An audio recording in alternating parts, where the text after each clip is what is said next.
बेरमपुर मध्य प्रदेश की वादियों में बसा एक खूबसूरत गांव।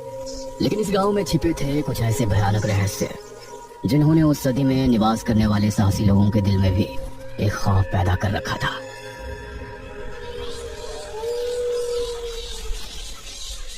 आज तो बहुत दिनों के बाद मित्रों से मिलना हो रहा है, बहुत आनंद आएगा।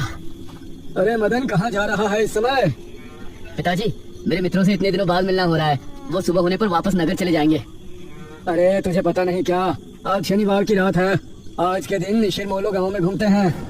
पिताजी, चाहे निशिर मोलो आए या नरकासुर, मुझे आज मेरे मित्रों से मिलने से कोई नहीं रोक सकता। ठीक है, लेकिन ध्यान रहे, जैसे ही तुमको उनके कदमों की आहट सुनाई दे और उनका वो मंत्र जिसको वो दोहराते हुए आगे बढ़ते हैं, तो उन्हें बिना देखे किसी ऐसी जगह छिप जाना जहाँ से ना वो तुमको देख सके ना तुम उनको। और जब तक उनकी आवाज आना बंद ना हो जाए, उनके सामने नहीं आना। वो 4 भयानक आदमी होते हैं जो अपने कंधों पर एक ताबूत को उठाए होते हैं, और अगर कोई उन्हें देख ले तो वो जिंदा नहीं बचता। मुझे पता है पिताजी, अब मैं चलता हूँ। ये कहकर मदन घर से निकल गया, लेकिन उसके पिता के चेहरे पर उसकी फिक्र साफ नजर आ रही थी। निशिर मोलो आ जाएंगे और साथ ले जाएंगे। ऐसा लगता है कि हमारे गांव के लोग अभी भी दूसरी सदी में जी रहे हैं। वो तेज तेज कदमों के साथ आगे बढ़ रहा था। कुछ देर बाद उसे जंगल की तरफ एक पगडंडी वाला रास्ता नजर आया। यहाँ से जाऊंगा तो जल्दी पहुंच जाऊंगा, यहीं से आगे बढ़ता हूँ। बिना ज्यादा सोचे वो जंगल के अंदर बने उस पगडंडी वाले रास्ते पर आगे बढ़ गया।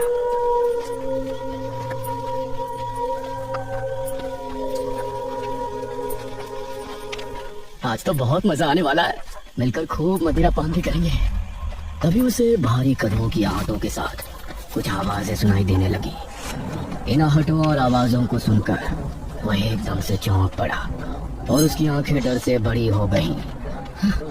हे भगवान! वो जल्दी से झाड़ियों की तरफ भागा और उनमें छिपकर बैठ गया। वो झाड़ियों की ऊंट में बैठा लंबी लंबी सांस ले रहा था। वो आवाजें अब और ज्यादा साफ होने लगी थी।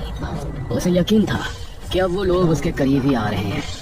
उसने धीरे धीरे छिपकर अपनी एक आंख से उनको देखा और वो हैरान रह गया।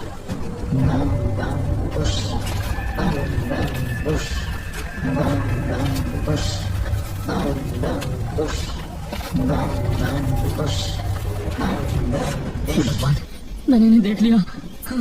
मदन पूरी तरह से झाड़ियों में छिप गया और कुछ देर अपनी सांस तक रोके वहां छिपा रहा। फिर उसने धीरे से झांक कर देखा तो अब वो लोग कहीं नजर नहीं आ रहे थे। लगता है चले गए। वो वहां से निकला और दोनों तरफ देखा तो वहां कोई नजर नहीं आया। शुक्र है भगवान, उसने एक कदम बढ़ाया ही था